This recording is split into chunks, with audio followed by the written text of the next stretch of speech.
Hello, I'm Alasdair Macleod and I'm in Madrid on behalf of the Gold Money Foundation, and with me I have Pedro Schwartz, who is Professor of Economics at San Pablo University in Madrid. Welcome, and it's very, very nice to meet you. Very glad to be here. You've been around a long time and you have seen... How did you discover that? Must be the colour of my hair. Well, yes, we will suffer from that a little bit. But you have seen an awful lot of change in Spain over the years, and the most recent problems that Spain faces are really quite enormous. What's your take on it? Is there a way out of this, or does your experience sort of indicate that there is a path away from this trouble? Indeed, it's not the first time in my life that I've seen Spain in trouble and Spain stand up again and go ahead. The longest crisis was just when Franco died. It was at the time of the oil crisis, so the two coincided, and there was a long recession from 74 till 84, 10 years. And there was huge political uncertainty at the time, And there was huge political uncertainty, and inflation reached, if I remember rightly, I was at the Bank of Spain then, reached 27% per annum, and we had to change the whole industrial setup, which was based on using lots of energy. And we got out of that and entered the European Union, as it's now called. So I think Spain is on a much better ground now than it was then. And if we do the right thing, the new government coming now in November does the right thing, then I think the economy and the society can function again much better than it has in the last 2 or 3 years. How confident are you that the government will do the right thing? Well, it's the Bible that says, don't put your faith in princes, but in the only God. And so, no faith in princes. But I do hope that circumstances will make them do the right thing. Just as our present socialist government, that was doing very much the wrong thing for 6 years, suddenly found itself in such a situation that they changed direction totally and started to do the right thing, that is, started to be more responsible than it used to be. I have great faith in circumstances, much more than in men. I think I agree with you on that one. And in analysing what the ECB's role is in all this, I felt that they have little option but to stand back and let governments deal with their own problems and maybe just deal with the banks, which themselves are a knock-on and a major problem for the ECB to deal with. But the ECB is now under enormous pressure to start printing money, to buy government debt, to rescue the Greece, Italy, Spain, Portugal, whoever, from their problems, which would take the pressure off the governments and not force them to take the actions which perhaps they should. Do you think that's... I think you've described things as they are. In fact, the rules of the ECB forbid them either to the letter or by implication forbid them to carry out, to play the role that they're playing now in buying government debt in the secondary market, because they can't buy it in the first when it's being issued, and other things that they do, other cheating that they do. The ECB is not the institution that will write the fortunes of Europe. It cannot do so unless we think that a huge inflation might help, and I don't think it would. So what they've tried to do in the last meetings of the European Union is to start a parallel institution, the fund, the Stability Fund, the European Financial and Stability Fund. And that one would take over from the ECB, the role the ECB is playing now, and be the ones that save governments and give them finance when they're attacked, as people say, by speculators. But how is it to be funded? Well, they are doing it the wrong way, in my opinion, because they're putting some money there, but they are in fact leveraging. That is, they're asking the markets to give them some funds on the basis of the funds they have. And I thought that leveraging was the wrong thing to do. I think that's what the credit crunch was about, and how we are meant to escape from this sort of behaviour. So here we are, governments learning the wrong lesson. So I think that one thing that should be contemplated is allowing countries that are in trouble and that have to go broke, leave the euro for some time and come back if they do the right thing. I think the idea, things should be organized so that Greece could leave the euro for a time. And it can be done, but people don't seem to know how to do it. I think it could be done. Well, it's an interesting point because so many commentators say, well, if Greece left the euro, it would deal with the problem because they'd rather, I think, they want Greece out of the way, in effect. But it seems to me there are two ways in which this can be done. One is that Greece leaves the euro in the formal sense, but retains the euro as the currency. And the other, which I think quite a lot of people are referring to, is that Greece adopts its own currency again, the drachma or whatever they call it, and uses that. Now, the problem I see with the latter course is that as soon as you get a new drachma, it is going to collapse because nobody will have any faith in it. Whereas if they retain the euro, then at least the private sector has got a certain medium of exchange. I mean, what's your take on this problem? My take is that there should be parallel currencies. That you, in Greece, now you would allow the government to issue drachmas and allow the people who reside in Greece pay their taxes in drachmas and do their operations in that if they wish, or if not, they can write their contracts in euros. So I think the idea would be to have two currencies. We have a lot of experience of that in Latin America, where the dollar and the local peso go together, and I think that in that way you would have the government, instead of saying we are going to reduce the value of your debt by 50%, you would allow the markets to decide with a devaluation of the drachma how much the debt of Greece is worth. But the debt at the moment is in euros. I mean, is there going to be some mechanism to transfer the debt over? Well, in fact, they've taken a measure to avoid any games.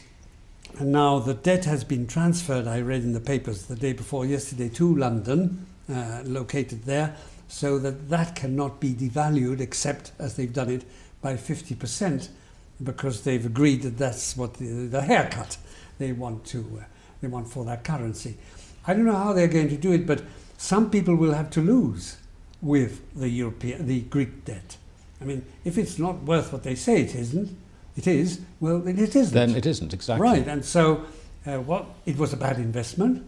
It wasn't as a huge investment because it's not a very large sum compared with the rest of the European Union. And if it's not worth what the paper says, then it has to be worth less. So yes, I think debt holders of Greek debt should take a loss. Yes, and but coming back from that a little bit, the primary problem, it seems to me, in terms of financing the existing stock of debt, let alone new debt, is that you don't have a central bank effectively printing money to buy the debt. And this, I think, is the big difference, say, between the United States, the UK, and the members of Euroland, if you like. And under the circumstances where you can't print money to buy your own debt, that is where the weakness appears, because there are just not enough savings to go round with all governments borrowing at the same time. And it's a clash which I find quite hard to resolve in my own mind without resorting to money printing. Well, the other solution that they're putting forward is cutting on expenditure. So you have to reduce expenditure. I absolutely agree. But you've got Italy in the position where they've got to roll over an enormous amount of debt. Mm-hmm. And at the moment, their budget deficit is not too bad, as it were. Sort of more or less in balance, but could go wrong, if you like, if the economy goes into recession. But how do you roll over that huge amount of debt when the banks naturally want to contract their balance sheets because they're now risk averse rather than embracing risk? Well, I think that the markets would be much happier if Italy said, I want to roll over past debt, but I'm not asking for any new debt because I have a surplus on my budget. Now, if they not only rolled over the old debt by asking some money from markets, but also because they re-plug into the debt their profits, so to speak. So that would really allow the market to say, all right, we're going to lend money to Italy because they have a surplus and they're slowly writing down the debt and they're not asking for any more. So I think there would be money for Italian debt if Italy not only didn't ask for more, but also was using some of the surplus on the deficit, on the budget, to write off the debt. Absolutely, so that the markets would see that there is a programme of debt reduction overall, right, rather than just... Right. No, I think that makes a lot of sense. Coming back to Spain, is Spain a long way from that, do you think? Well, Spain is in a peculiar position because our debt is not such a big amount. We must be 62% of GDP, so relatively the amount of debt we have issued is lower than British, lower than American, lower than France and lower than Italy. So it's not so much the public sector that's in trouble as private banks and families. Yes, exactly. They have overextended, they have over-demanded funds from outside. Now, there's a rule in political economy which is private debt, when it's too big, becomes public debt, because the government has to come to the rescue of banks. We've certainly seen that in America. We have indeed, and we've seen it in Britain too. So, in the end, the private sector is hugely indebted in Spain, and also some of that debt is not promising any, some of the investments that the banks have made is not promising any returns because they're in real estate. And that sector is not doing well. Exactly, and that sector, as I understand it, is it's not being allowed to evolve away from its problems. It's almost in aspect because of the problems that would knock on to the banking system. Indeed, well, you have two parts of the banking system in Spain. You have the savings banks and the normal banks. The ordinary banks have begun to set aside their real estate. Banco Bilbao Vizcaya said 3-4 days ago that they were creating a special division for real estate, the same with Banco Santander and others. So, but it's very big, and it'll take them time to write that off. And if prices go on falling because they're beginning to unload all that on the market, then the problem grows. So they really... Spanish banks and savings banks really have a problem. Yes, indeed. They don't know how to face it really. That's one thing. The other thing is everything would be better if we grew. So it's growth, both for Greece, for Italy, for France, for Spain. It's growth that really is the question. And so we shouldn't be asking how can we do away with our debt and how can we manage that? Is how can we grow? And if we want to grow in Spain, you have to change the framework. We have to change labour laws. You have to change lots of things that we have here, which impede companies and people from forging ahead. That's a very interesting answer, because the Keynesian idea of growth is just chuck money at the problem. It hasn't worked. It hasn't worked. No. And they're trying to get Germany to chuck money at the rest of Europe. That's extraordinary. Say, you Germans are too productive. Will you please consume? No, yes. Thank you. Yes. We note that you have the best economy in Europe, but that's not the point. No. Yeah. Will you spoil it, please? Exactly. So, yes, I mean... I agree with you, and I think it makes an awful lot of sense. It is framework, and in the general sense, there has to be a planned, if you like, reduction of government interference in the way the economy works. In pure political terms, it seems to me that this is such a different direction from that which European countries have been used to going. That, you know, they socialise everything effectively. How difficult is it going to be for the political and the bureaucratic mindset to embrace an idea that interventionism is yesterday's story and it doesn't work, and the future has got to be less intervention? Very difficult, especially I think because Germany is going that way too. It's always presented as a model for all of us, and what they've done during the 10 years before this crisis was to have agreements between the representatives of trade unions, of companies and the government saying, let's cut this and do away with that. Now, that's not really the market. It's a political agreement. They've done the right thing and the economy is going well. But the method they've used is one that will push us further down the way of statism rather than towards the way of markets. So even from that point of view, it's a bit depressing. But in any case, what you certainly need is a change in the framework, and that is a matter for governments rather than social contracts or general agreements. And governments will have a very tough time. The mindset of Europeans is not that way, doesn't go that way. And if on top of that, you put at the head of governments a bureaucrat, somebody coming from Brussels, because they are doing what Brussels says, I don't know how long public opinion will back them. There's always the problem that to follow the mandate that's required is a reversal of things. It means reversing a lot of legislation as well. And that, I think, is politically difficult, but within the European framework, it's perhaps even more difficult when so much of the legislation that is restrictive has emanated from Brussels.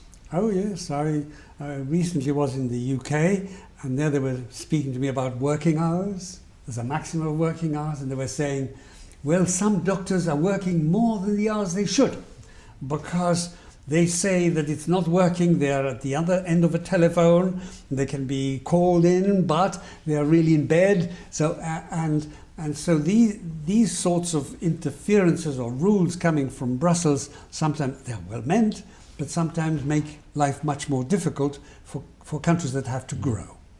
One of the things I feel is that it's impossible for a reconstructed economy to work without savings. And I think the lesson of Germany's success has been that's a savings-driven economy as opposed to a consumption-driven economy, which really describes most of the rest of Europe. Do you think that savings are central to any, if you like, long-lasting economic recovery? And I think this is a very important question, because the more you print money, the more you destroy savings, because you're transferring capital from savings as capital destruction. What do you think that they might place an emphasis on savings in Spain, the new government? People are beginning to say this, and the connection is savings and investment. Exactly. Investment is there because you get the future consumption. You hope to make a profit, but it's savings and investment. People don't seem to understand that investment is consumption. You use resources. So often one reads comment that you know, you've got the savings paradox and all this sort of rubbish. It's an old story that comes from 1936 Yes. and a man called Lord Keynes.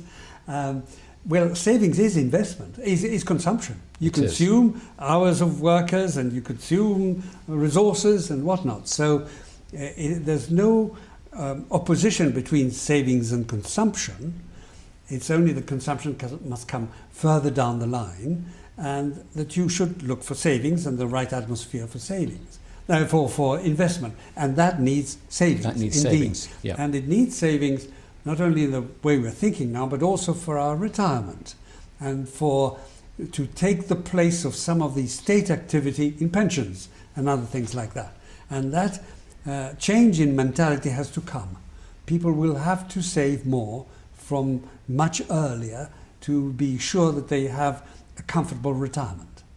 Indeed. So really, I think what we can tell the new government is that they must encourage savings, because without that, then the changing the law about employment hours or whatever isn't actually going to count for very much. It's savings that is probably the most important thing. Changing the not the law of retirement, the changing of the labour laws are also very important. It's obvious that the Spanish labour market doesn't work, because when at the end of the day, if you go to one of those local markets, you see all the fish on the slabs there with ice on it. At the end of the day, nobody's bought it. Price must be wrong. Yes. And so our labour market is not working. We have a number of people who are ensconced in their old jobs, and in fact their real wages have gone up during the crisis in Spain. And then you have half the youth not working, or working in different hidden ways, or perhaps in weekly jobs and so on. And that is not only morally unjustified, but it also hurts the future growth of Spain, but also there must be something that is stopping the young from finding jobs. And also that's promoting the idea that you don't really need a job, and what's good in life to have a lovely time, and we have rights, we want rights, don't know who pays for them and so on. So there's a social mentality that comes with unemployment, and that can be is a tragedy in Spain. It is a tragedy, and particularly with such a high level of youth unemployment as well. As I understand it, it's really the highest in Europe, just about. It is the highest, and it must be 46% of young people from 16 to 25 are unemployed or officially unemployed. And that is very bad, because when you have a job that lasts for a week or for 2 months, then you're not trained. You don't go up the ladder in the company. And then there's another thing, which is the difficulty of creating a new company.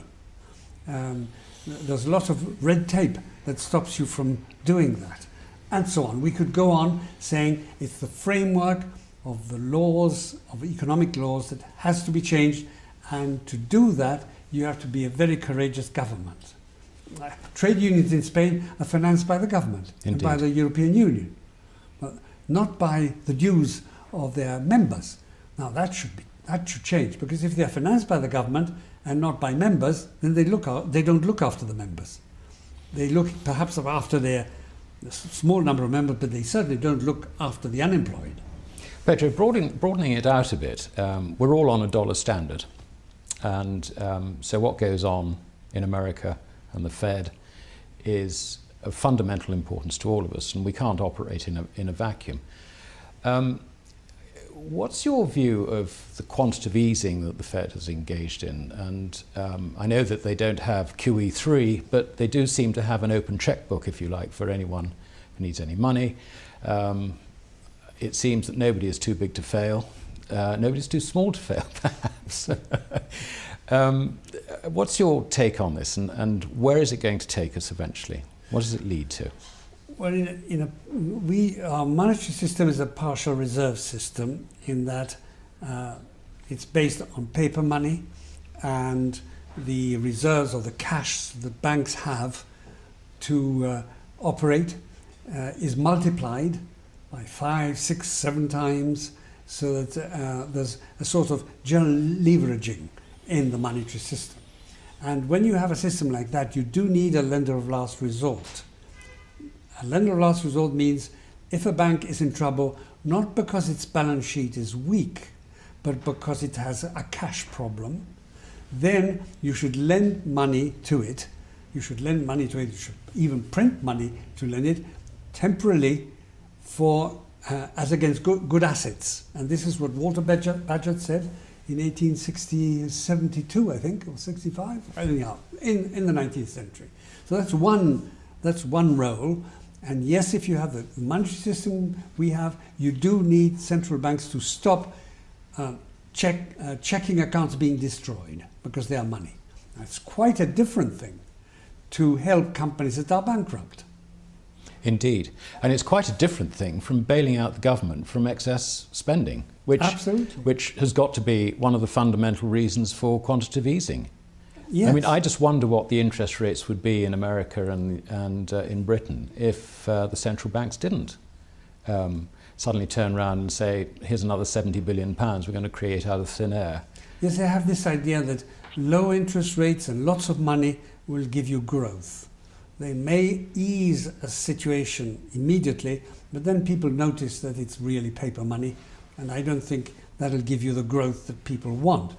Growth comes from other things. It comes from discovering new ways of doing things, from new resources, from people working harder, and so on, or people being better trained, etc., but not from money being sloshed about and sent around.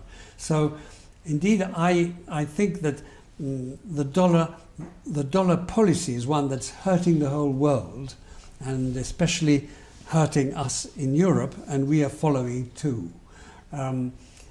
It's that and the fact that the American government needs money for its deficit. There's one thing that we economists say: when you have a government deficit, then you have a deficit in the balance of payments. And then you have other people who are selling you things and taking your money in exchange. And that has also political consequences, because the Chinese are taking green paper with Franklin's head on it, and perhaps IOUs from the American government, and they now have a lot of power over the American government. Because if they started selling that, they would hurt themselves, but they would have hurt the Americans too. So the irresponsible way that the American government has been dealing with war and expenditure and war against terror and so on is undermining their power and undermining the power of the West. And I think it's very worrying that governments, and especially the American government, should misbehave in this way. It does feel rather like end of empire in a sense, doesn't it? Well, if they want to end their empire, let them do it. They have the resources to stay at the head of everything. Pedro, it's been fascinating talking to you. I'd love to continue for another hour, because there is so much to talk about and what's going on. But anyway, I'm very grateful for this opportunity to talk to you, and you know, let's hope that Spain and Europe don't quite disappear in the way in which some people think it might. It seems they're going to listen to us because we have such a good network on the internet. Is exactly, that right? Exactly. Thank you very much Thank indeed. you.